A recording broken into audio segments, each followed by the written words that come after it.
Hello and welcome everyone. जैसा कि पिछले क्लास में हम लोग कर रहे थे द्विघात समीकरण का मूलों की प्रकृति की जांच कर रहे थे। मूलों की प्रकृति क्या होगा, समान या असमान होगा, मूल वास्तविक होगा या अवास्तविक होगा। ठीक है, ये सब हम लोग पिछले क्लास में कर चुके हैं। आज क्लास को कंटिन्यू करते हैं, वहीं से शुरू करते हैं। लास्ट टाइम एक सवाल किया था के का किस मान के लिए मूल वास्तविक होगा, समान होगा, असमान होगा। इस तरह का एक क्वेश्चन लिए थे। आज भी एक क्वेश्चन लेके आपको मैं दिखा रहा हूँ। ठीक है, वो जितने भी ये के का मान, एम का मान निकालने वाले जितने भी सवाल होते हैं वो भी एग्जाम में कितनी बार आ चुका है और आता ही रहता है हर साल। ठीक है, तो आप लोग वीडियो में लास्ट तक बने रहें, क्योंकि आज के क्लास में हम लोग इस चैप्टर का थ्योरी पोर्शन कंप्लीट करने वाले हैं। उसके बाद फिर अगले क्लास से हम लोग एनसीईआरटी का बनाएंगे एक्सरसाइज द्विघात समीकरण का। ठीक है, तो एक क्वेश्चन लेते हैं। लिखा हुआ है के किस मान के लिए, ठीक है, के किस मान के लिए समीकरण मतलब द्विघात समीकरण 4 माइनस के x square plus 2k plus 4x plus 8k plus 1 बराबर क्या 0। ये दिया हुआ आपका द्विघात समीकरण के दो मूल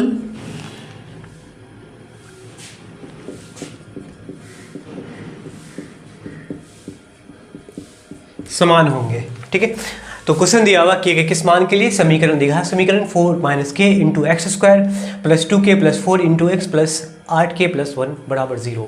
ये दे रखा है द्विघात समीकरण। हमें कह रहा है कि के का वो कौन सा मान होगा जिस इस समीकरण के लिए x का दो मान आएगा। चूंकि द्विघात समीकरण है तो x का दोनों मान, x का दोनों मूल आपस में बराबर होगा। तो k का मान क्या होगा, तो बताया गया था कि के मतलब कह सकते हैं कि जब कभी भी द्विघात समीकरण का मूल समान हो, मूल बराबर हो, तो उसके लिए d क्या होता है, 0 के बराबर। मतलब दिए गए द्विघात समीकरण का विवेचक क्या हो जाएगा आपका, 0 के बराबर हो जाएगा। क्योंकि सबसे पहले हमें कंपैरिजन करना है ना, तुलना करना है, व्यापक रूप लिख के तुलना करना है। द्विघात समीकरण का व्यापक रूप, समीकरण क्या दिया हुआ है, 4 माइनस के इंटू एक्स स्क्वायर प्लस का क्या 2k plus 4 into x plus 8k plus 1 बराबर में 0। ठीक है, ये द्विघात समीकरण दिया हुआ है। इसको हम पहले व्यापक रूप लिखेंगे। द्विघातीय समीकरण का व्यापक रूप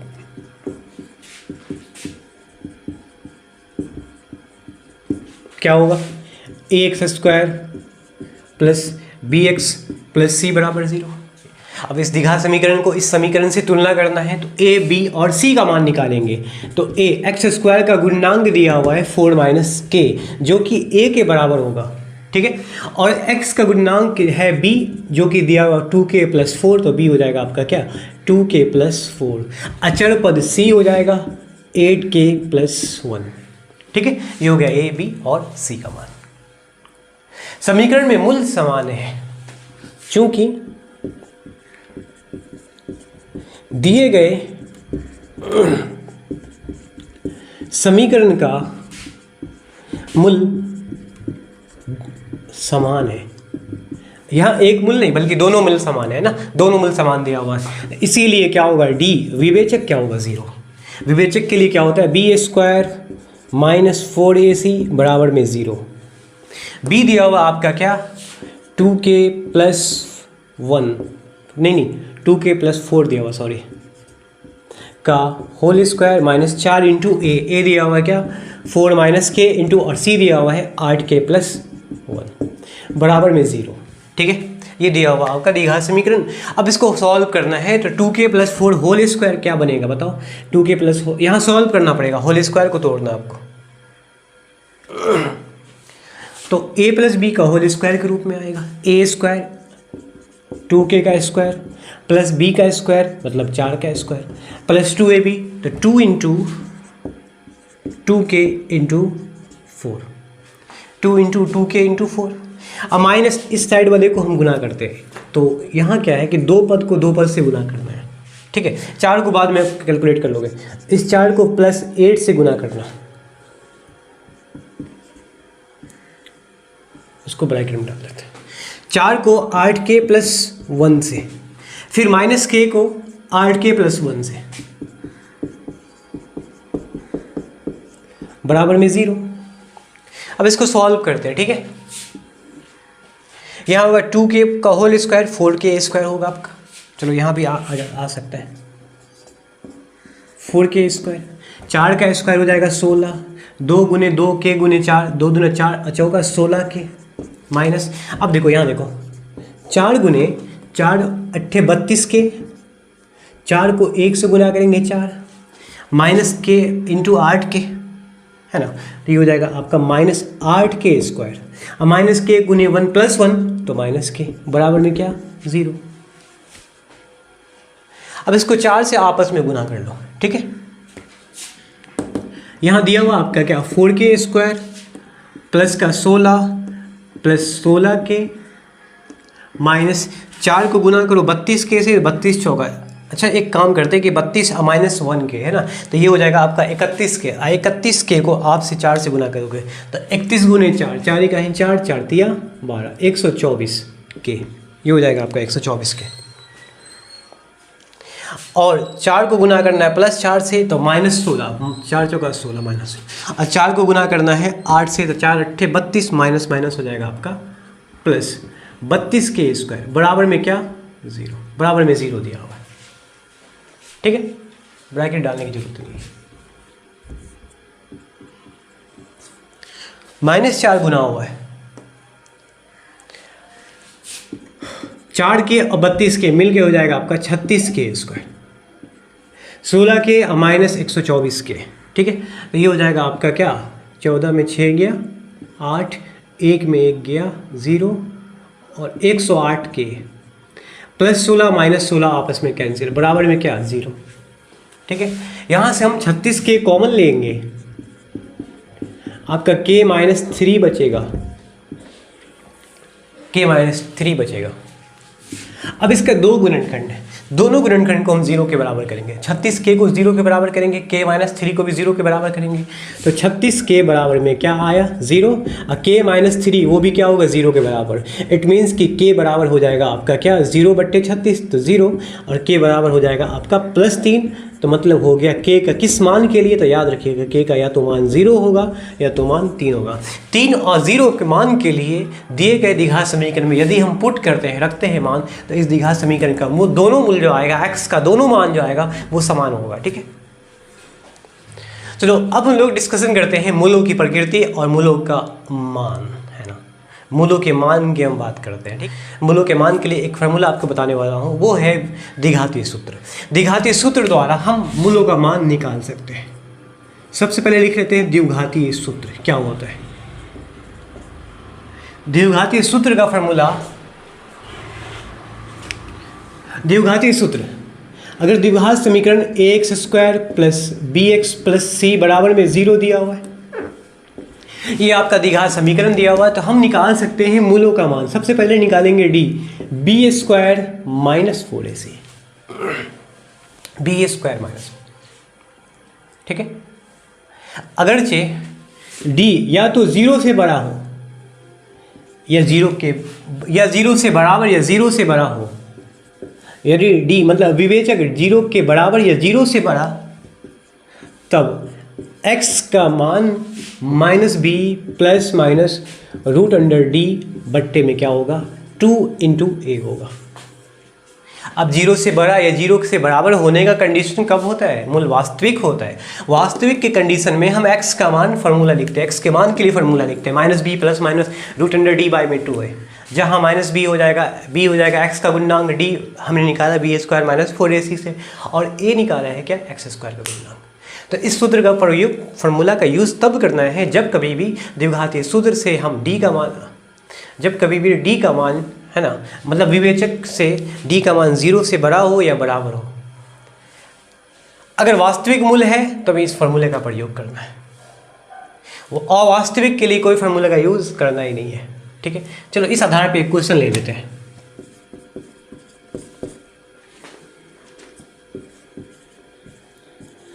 द्विघातीय सूत्र से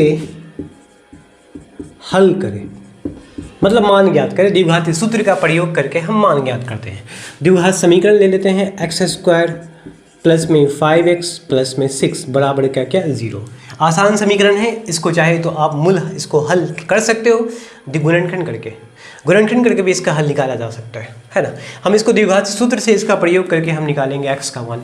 डायरेक्ट गुणनखंड कर दो, x का मान -3 -2 आएगा, और द्विघात सूत्र का प्रयोग करेंगे, आंसर वही आएगा। ठीक है, सबसे पहले हमें चेक करना है कि क्या इसका मूल वास्तविक होगा या नहीं होगा। चेक करते हैं। पहले व्यापक रूप लिख लो, ax², जो तरीका होता है वो करना है, x² + bx + c बराबर 0। x² गुना में a 1, x के गुना में b 5, अचर पद हो जाएगा c। हम निकालेंगे d, क्या होता है b² माइनस का 4ac, b² - 4ac। तो आपका b क्या दिया हुआ है, 5 का स्क्वायर -4 × 1 × c दिया हुआ है आपका 6।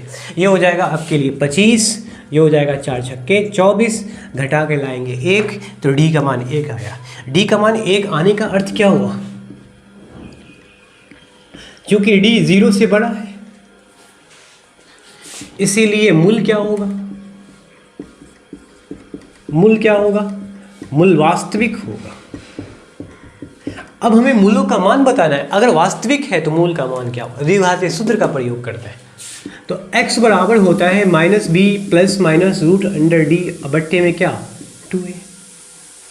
हम जब मूल अस्तित्व में हो, वास्तविक में, तो यहाँ एक लाइन मिला सकते हैं कि द्विघाती सूत्र से हल करें यदि मूल अस्तित्व हो, मतलब उसका वास्तविक मूल होगा, तभी हम x का मान निकालेंगे, वरना नहीं निकालना है। यही कंडीशन कह रहा है। -b दिया हुआ आपका कितना 5, तो लिखेंगे यहाँ पे 5, प्लस माइनस d दिया हुआ कितना आया, d निकालें हम 1 निकालें, तो रूट के अंदर में 1 आएगा। 2 × a क्या दिया हुआ है आपका 1, तो यहाँ लिखेंगे 1। अब इसको सॉल्व करते हैं।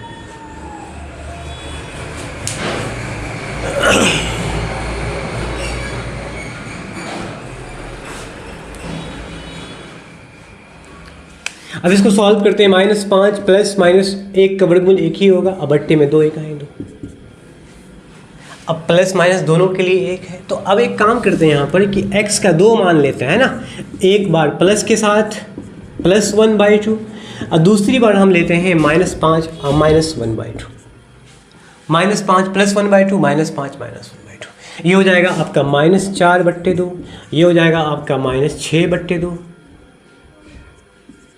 4 से 2 बार में कैंसिल हो गया, 6 से 3 बार में कैंसिल, तो ये हो गया आपका 2 -2, ये हो गया आपका -3, है ना। अतः x बराबर क्या आया -2 और दूसरा आया है -3। ठीक है, ये हो गया आंसर आपका। पहले हम एक फार्मूला, एक चार्ट बना लेते हैं, उस चार्ट से बहुत कुछ समझ में आएगा। द्विघाती सूत्र, बहुत सारे आपके ऑब्जेक्टिव क्वेश्चन है वो सॉल्व हो जाएगा। द्विघाती सूत्र में ax² + bx + c बराबर 0। इस सूत्र से x बराबर -b + √d/2 है। इस फार्मूले से हम द्विघाती सूत्र से हम एक चार्ट बनाते हैं। ठीक है, तो यहाँ पे लिख लेते हैं क्या, विवेचक, विविधकर का मान। ठीक है, और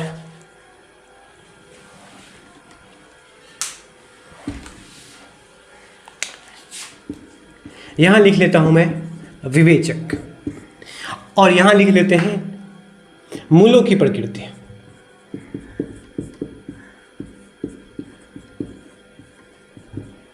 मूलों की प्रकृति,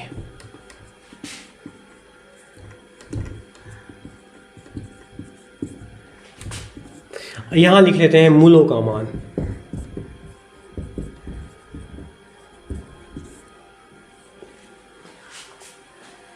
विवेचक निकालना है, अमूलों की प्रकृति अपने आप समझ में आ जाएगा, मूलों का मान समझ में आ जाएगा। सबसे पहले विवेचक को पता होगा आपको, जब कभी भी d का मान 0 के बराबर अगर होता है तो मूलों की प्रकृति याद करो, मूल वास्तविक होगा और समान होगा। मूल वास्तविक होगा और समान होगा। अगर ऐसा हुआ, मूल वास्तविक अगर समान आया, तो फिर उस मूल का एक्चुअल में मान क्या होगा वो बताना है। मूल उस टाइम पे क्या होगा, वास्तविक और समान। मूलों का मान बताना है हमें। फार्मूला होता है -b+-√d/2a। तो जब कभी भी d का मान 0 के बराबर आता है तो यहाँ देखो आप -b+-√0/2a, -b/+-0 का मतलब 0, ये टर्म हो गया ख़त्म, मतलब -b/2a यही बचा। तो उस टाइम पे मूल का मान क्या आएगा? -b/2a। दो मूल द्विघात समीकरण में दोनों मूल आएगा और दोनों मूल वास्तविक और समान होगा, मतलब d का मान जब कभी भी 0 दिया रहे तो दोनों मूल वास्तविक भी होगा और समान होगा, मतलब -b/2a। इसका भी क्या होगा आपका? -b/2a हो जाएगा। ये होगा मूल का मान, दोनों मूल का सेम मान होगा। अगर 3 आया x का मान तो x का दूसरा मान भी 3 ही आएगा अगर d का मान 0 के बराबर हो। जब कभी भी d का मान 0 से बड़ा है तो उस टाइम पे कंडीशन ये दिया रहा है, मूलों की प्रकृति क्या होगा? वास्तविक होगा, लेकिन दोनों मूल समान नहीं होगा, असमान होगा। तो d का मान 0 से बड़ा कोई भी मान हो सकता है, 1 2 3 4 5 कुछ भी हो सकता है। तो इसके लिए मूलों का मान के लिए डायरेक्ट हम फार्मूला लिख लेते हैं -b+-√d/2a, या d को आप b² -4ac लिख लो, कोई इशू नहीं है, कोई दिक्कत नहीं। b² -4ac। x का दो मान आएगा जब कभी भी d का मान 0 से बराबर के केस में x का दो मान आएगा। एक मान को -b++√b² -4ac/2a। x का जो दूसरा मान आएगा वो -b-√b² -4ac/2a। ये होगा आपका फॉर्मूला, ठीक है। दोनों मूल असमान की कंडीशन में ऐसा होता है। एक और नियम होता है, जब d का मान 0 से छोटा आया, d का मान 0 से छोटा का मतलब ऋणात्मक आया, माइनस में वैल्यू आ गई, तो मूल की प्रकृति, मूल अवास्तविक होगा, मतलब मूल का कोई वास्तविक मान होगा ही नहीं, वास्तविक मान नहीं होगा, अवास्तविक है। समान असमान की कोई बात ही नहीं। इस आधार पे हम अब क्वेश्चन कर लेते हैं। ये डायरेक्ट आपको हेल्प करेगा एग्जाम में शॉर्ट करने के लिए। कहेगा कि k के किस मान के लिए या मूल का मान समान है।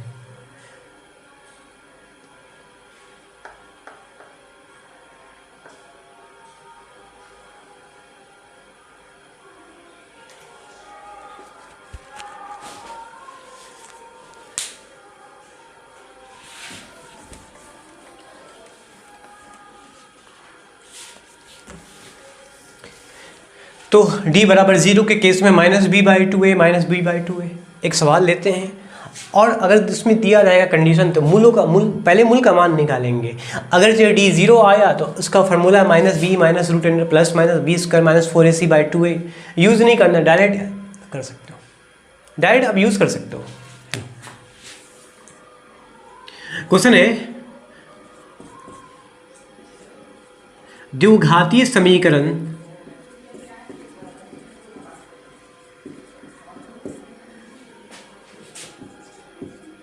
x² + 4x + 4 = 0 के मूल्य ज्ञात करें। तो याद रखना, जब कभी भी द्विघात समीकरण का मूल्य ज्ञात करना है, मतलब हल करना है, तो सबसे पहले आपको विवेचक निकालना जरूरी है। बहुत पहले विवेचक निकालना जरूरी है एकदम। x² + 4x + 4 = 0। द्विघातीय सूत्र होता है ax² + bx + c = 0। a बराबर 1, b बराबर हो जाएगा 4 और c बराबर हो जाएगा। यहाँ से निकालेंगे d, b² - 4ac। b है आपका क्या? 4 का स्क्वायर -4 × 1 × 4, ये हो जाएगा 16 और -16, ये हो जाएगा आपका 0। तो d का मान 0 आया है, इसका मतलब है कि मूल वास्तविक है और समान है।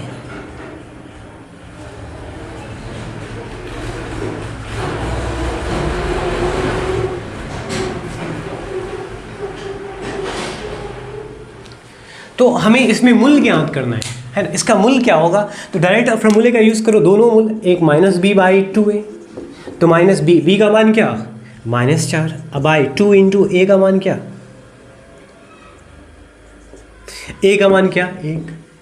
इसको सॉल्व करोगे तो -4/2 4 से 2 2 बार में कैंसिल, -2 आया, क्या आया -2, मतलब x का 2 मान आएगा, एक -2 दूसरा -2, ये हो गया आपका आंसर।